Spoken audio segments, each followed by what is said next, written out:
Welcome to this explainer. Today, we're going to unpack the fascinating science and, honestly, the very real human reality behind dysfunctional sexual behaviors. But more importantly, we're going to look at the proven paths to recovery. We'll be diving into some of the latest clinical research and pastoral insights to truly understand what's actually happening in the brain when we lose control and exactly how we can get it back. So, let's kick things off with a raw, very real quote from an addiction recovery group leader, which was shared by author Christopher L. Scott. He's talking about a physical sobriety token here. He says, "Put it in your pocket, and when you feel tempted, touch it and rub it." I think this perfectly frames the daily, tactile human struggle we're looking at today. It's a great reminder that behind all the dense clinical data we're about to explore, there is a deeply personal, moment-by-moment battle for self-control going on. Here's a quick look at our roadmap for today. We'll hit 1. The battle of temptation, 2. Defining dysfunctional behavior, 3. The neuroscience of reward, 4. The abstinence experiment, 5. Measuring the benefits, and we'll wrap up with 6. Tools for lifelong recovery. Let's jump right into section 1, the battle of temptation.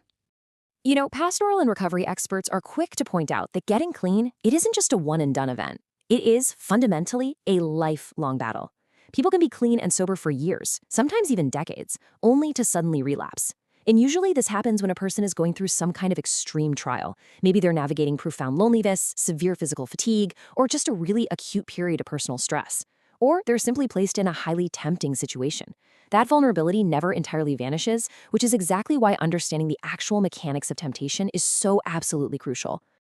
Moving right along to section 2, defining dysfunctional behavior. To really get a handle on this scientifically, clinical researcher Giulio Perotta visually maps out dysfunctional sexual behaviors on a spectrum of severity. It starts at step 1 with hypersexuality. That's an abnormally increased involvement in sexual activity and these compulsive instincts. If that becomes chronic, it progresses to step 2, persistent sexual arousal disorder, where a person is just compulsively seeking out sexual circumstances. And finally, it culminates in step 3, full sex addiction. This is where the need to feel uninhibited becomes a constant, entirely uncontrollable drive. But here's the absolute crucial point we have to make. True addiction isn't actually about the act itself. It's defined by a tragic loss of control. The behavior gets repeated despite general dissatisfaction. It doesn't even bring the normal gratification it once did, but the individual simply cannot stop. They end up sacrificing their resources, their social life, their overall well-being, all just to feed the compulsion. The behavior literally becomes their master. And that loss of personal agency, that's the defining tragedy of the condition. Okay, let's zoom in on the brain. Section 3, the neuroscience of reward. Researchers use this fascinating term supernormal stimulus. Basically, this is an artificially enhanced version of a natural reward that completely hijacks your brain. Internet pornography is a prime example of this. Because it's so highly engineered, literally designed by algorithms and producers to bypass our natural satiety mechanisms, and because it's constantly accessible, it creates far, far higher levels of arousal and stimulation than the natural, physical world ever could. This comparison brilliantly highlights the mismatch. Think about natural rewards. They have physical, biological limits, right? But internet pornography? It offers unlimited novelty. You can scroll endlessly. This creates a sort of shock effect that causes massive dopamine spikes in the brain's reward centers. It overwhelms the system in a way that partnered sex simply doesn't. It's a biological mismatch of massive proportions. Now, over time, this dysregulated stimulation does real physical damage. Excessive consumption is actually linked to structural impairment in the brain's striatal structures, specifically the right caudate and the left putamen. These are your brain's core reward and habit centers. When these areas are constantly bombarded with these massive dopamine surges, they physically adapt and change. And even worse, it reduces functional connectivity to the dorsolateral prefrontal cortex. Why does that matter? Well, the prefrontal cortex is the part of your brain that governs cognitive self-control. So the very mechanism you need to stop the behavior is the exact one being impaired by it. So, what happens if we pull the plug on that stimulus? Let's look at section 4, the abstinence experiment. You've probably heard of the massive online movement that's popped up over the last decade, with forums boasting over 900,000 members. These are largely young men attempting to abstain from pornography and masturbation, and they are claiming absolutely life-changing benefits. We're talking reduced depression, lower social anxiety, clearer thinking, and a huge return of physical energy. But those are just stories on the internet. The real question is, does this massive cultural movement stand up to rigorous scientific scrutiny? Well, to see if these anecdotal claims actually hold water, researchers Jochen Straub and Kasper Schmitz ran a quantitative study in 2022. They closely observed 21 single men who successfully underwent 3 weeks of targeted abstinence from pornography and masturbation. They then compared them to a control group to see if these huge claims held up in a controlled clinical setting.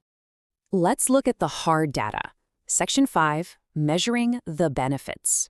Get this, it only took 3 weeks. Just 21 days of abstinence was enough for researchers to measure statistically significant improvements in the subjects' daily lives. It's actually amazing.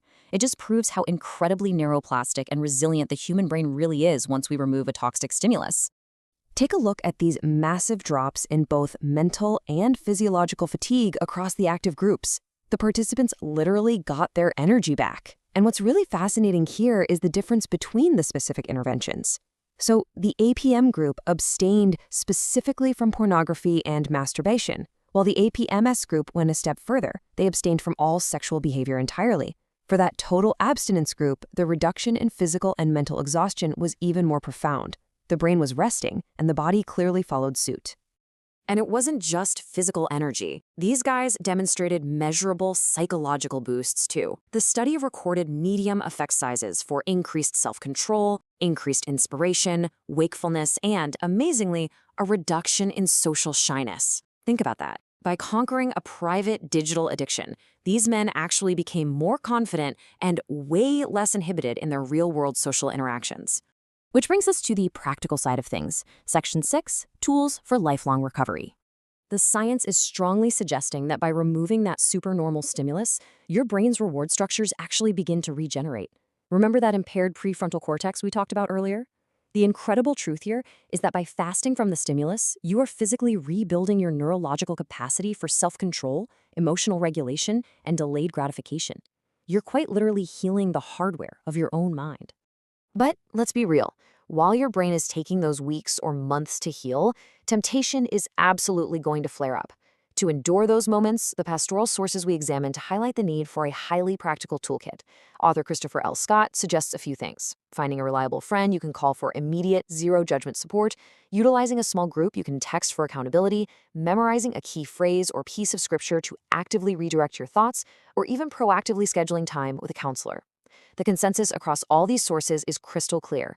Recovery is not meant to be a solo mission. So that leaves us with a really critical thought to wrap up on. Knowing how deeply these supernormal stimuli can rewire our brains, impair our self-control, and exhaust our bodies, we really have to look to the future. As digital content just keeps getting more hyper-stimulating and instantly accessible, how will you manage the balance between that instant digital gratification and the long-term health of your own mind? Thank you so much for joining me for this explainer. I really hope this information empowers you to take back control of your focus and ultimately your future.